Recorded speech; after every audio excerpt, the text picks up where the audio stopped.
Jo, Freunde, herzlich willkommen wieder zu einem neuen Video. Heute wird es um ein Spiel gehen. Und zwar Pokémon Let's Go. Als erstes sollte auf jeden Fall als erstes das Video von der Döner HD an. Und dafür mache ich das ja auf jeden Fall.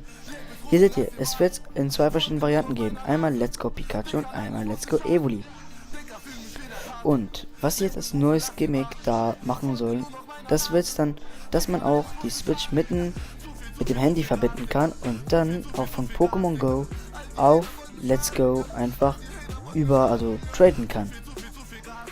Hier ist ein kleines Gameplay, also jetzt ein Gameplay in Anführungsstrichen, von der Grafik, also es wird sicherlich noch besser gehen, deswegen ist es ultra geil.